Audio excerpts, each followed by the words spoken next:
ඔන්න මම අදත් ඔයගලන්ට අලුත් කෑමක් හදන වීඩියෝ එකක් තමයි අරන් ආවේ. මේක හදන්නේ මම අලවලින්.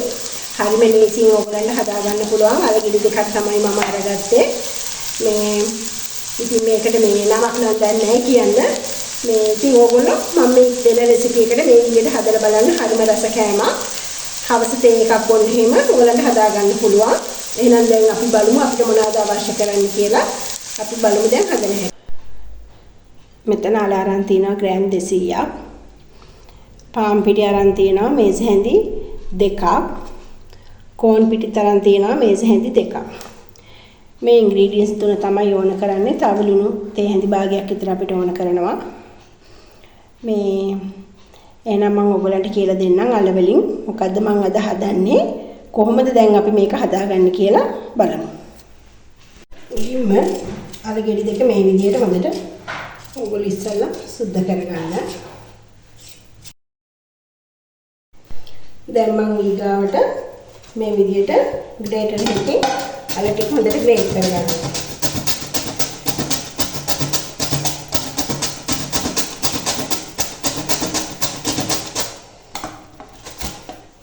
මේ විදිහට ගොඩාක් සිහින්න මේ තියෙන්නේ. ග්‍රේටර් එකේ ගාපුවම හොඳට හීනියට අල ටික ගෑවෙනවා. මේ විදිහට සේරම අල ටික හීනියට ග්‍රේට් කරගන්න. තියෙන්නේ ග්‍රේට් කරගත්ත අල ටික හොඳට මේ විදිහට හීනියට ග්‍රේට් කරලා අරගන්න. දැන් මේ ග්‍රේට් කරගත්ත අල ටික මම මේ විදිහට අයිස් වතුරයකට දාගන්නවා. මේ විදිහට අයිස් වතුර වලට දාලා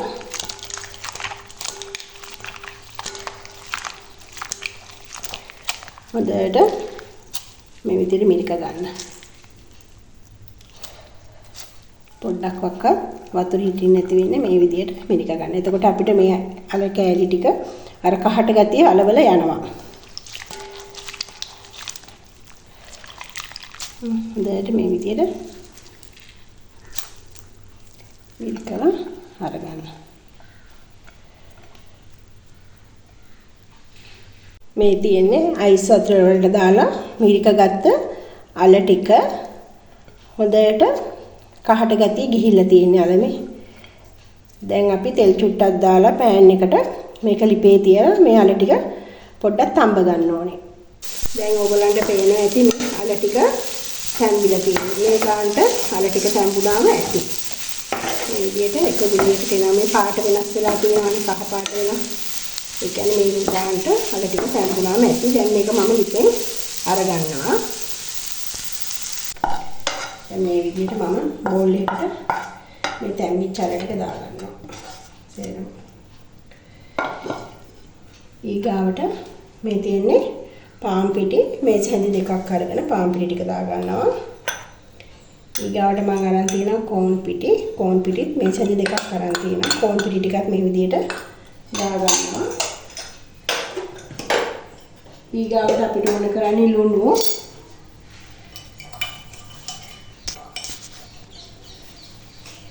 ලුණු මේ විදිහට තේ හැඳි භාගයක් දාගන්නවා මම. ලුණු නම් ඕගලන්ට මේ මම කොහොමද කියලා බලලා ලුණු දාගන්න පුළුවන්. දැන් මේක රස්නේ හින්දා අතින් කවලම් කරන්න බෑ. මේ විදිහට හැඳින් චුට්ටක් මම කවලම් කරනවා.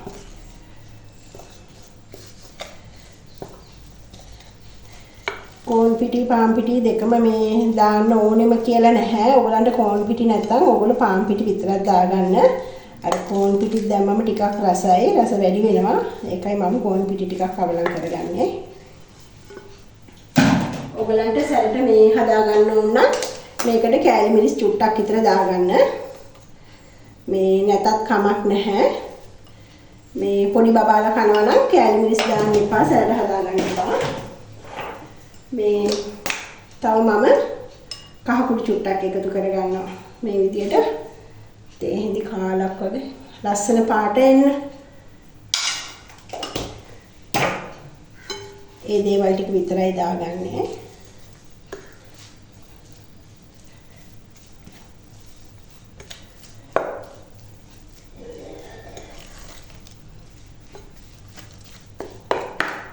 අර තැම්බිලා තියෙන හින්දා මේක අපිට හොඳට එක ගුලියකට හදා ගන්න පුළුවන්.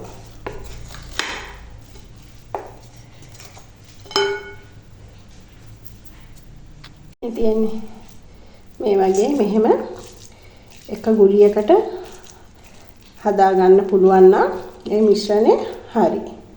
මේ දැක්කනේ. මේ විදිහට තමයි අපිට මේක තියෙන්න ඕනේ මේ මිශ්‍රණය. ඊගාවට මම යනවා සෝස් එකක් හදා ගන්න. අපි මේක මේ බැදලා සෝස් එක තමයි කන්නේ. මම දැන් ඔයගලන්ට තක්කාලි වලින් සෝස් එක හදන්න හැටි කියලා දෙන්නම්. මේ සෝස් එක හදන්න අවශ්‍ය කරන දේවල් ලුණු චුට්ටක් ඕන කරනවා, සීනි මේස් හැඳි දෙකක් ඕන කරනවා, තක්කාලි ගෙඩි දෙකයි, මිරිස් තේ හැඳි එකක් විතර අරගන්න. අපි දැන් එහෙනම් සෝස් එක හදන හැටි බලමු. තක්කාලි සෝස් එක හදා ගන්න මේ විදියට උතුරන මේ වතුර වලට තක්කාලි ගෙඩි දෙකක් දාලා චුට්ටක් මේක විනාඩි දෙකක් විතර තඹ ගන්න ඕනේ. ඊට පස්සේ අපිට මේකේ පොත්ත ගලව ගන්න ලේසියි. දැන් බලන්න ලේසියෙන්ම පොත්ත අයින් කර ගන්න පුළුවන්. මේ විදියට මේ නිකම්ම පොත්ත ගැලවෙනවා. ඔන්න සම්පූර්ණයෙන්ම පොත් ඉවත් කරගත්ත තක්කාලි ගෙඩි දෙක තමයි මේ තියෙන්නේ.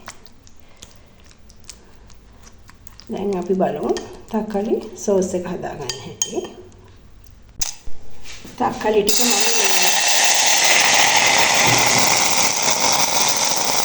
අද හිතේ නැති වෙන මේ විදිහට පෙරලා අරගන්නේ. ඕනෙත් මේ විදිහට ගන්න මොකද නැත්තම් සෝස් එකේ ඇට හිටිනවනේ.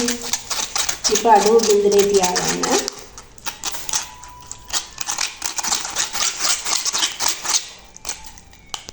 පොඩකින්. දැන් පොඩ්ඩක් වක්කත් ඇට නැහැ. මේ විදිහට ලුණු ටිකක් දා ගන්නවා. තේ හැඳි භාගයක් විතර. සීනි මේ හැඳි දෙකක් අරගෙන තිනවා සෝස් එකට.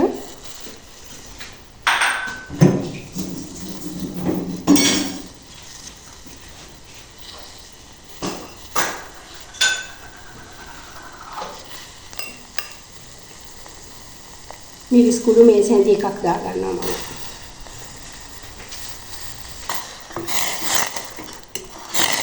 දැන් අපිට අඩු ගින්දරේ මේ සෝස් එක හොඳට සීනි ටික දිය වෙනකල් කවලම් කරගන්නයි තියෙන්නේ.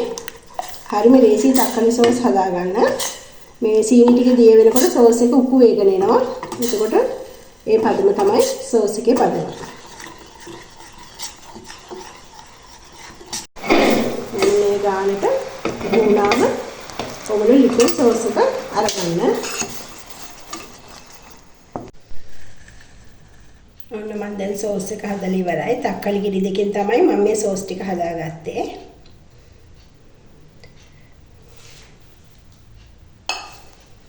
දැන් ඊගාවට අපේ අරේකෙන් මම ඔයගලන්ට කියලා දෙන්නම් අපි කොහොමද මේක හදාගන්නේ කියලා. මේ විදියට කුලියක් අරගන්න ඉස්සෙල්ලම අරගෙන මේ විදියට රවුම් හැඩයට ලස්සනට හදාගන්න. හැබැයි මේක ගොඩාක් පැතිරි කරගන්න ඝනකමට හදාගන්න එපා. එතකොට මේ හරියට අපිට ක්‍රිස්පි එකට හොඳට බැද ගන්න බැරි වෙනවා. ගොඩාක් ක්‍රිස්පි එකට බැද ගන්න ඕනේ හින්දා මේ විදියට තුනියට ගන්න මේ.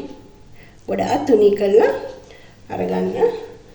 මේ විදියට මම හදලා ඊගාවට අපි පෑන් එකේ දාලා මේක බැද ගන්නවා. තවත් එකක් මම ඔයාලට හදන්න කියන්නම්.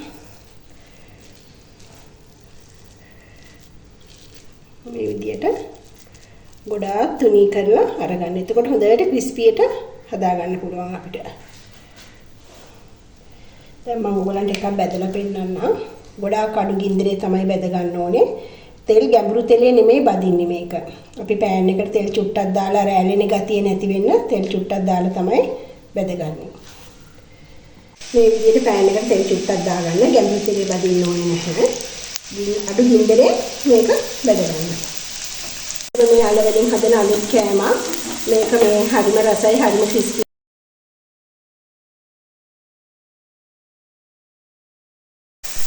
ඔන්න මේ ගානට තීද්දි අපි අයින් කරගන්නවා. මේ ගානට බැදුනම ඇති. එරෙම ටික හදලා ඉවරයි. මේ හොඳට ක්‍රිස්පියට තියෙනවා. ඒකට මම දැන් සෝස් එකකුත් හදාගත්තා. මේ සෝස් එකත් එක්ක දැන් ඉතින් රසට කන්නයි තියෙන්නේ. මම ඔයගලන්ට ටිකක් හදලා පෙන්නන්නම්. ඔන්න මම දැන් සේරම ටික හදලා ඉවරයි. මම දැන් ඔයගලන්ට එකක් හදලා පෙන්නන්නම්. මේකට ඉතින් නමක් නම් දන්නේ නැහැ. ඔයගොල්ලෝ නමක් කැමති එක්කෙනෙක් නමක් කමෙන්ට් කරන්න බලන්න මට. මේ සෝස් ටිකක් එහෙම මේ විදියට ගාලා දැන් ඉතින් කන්නයි තියෙන්නේ.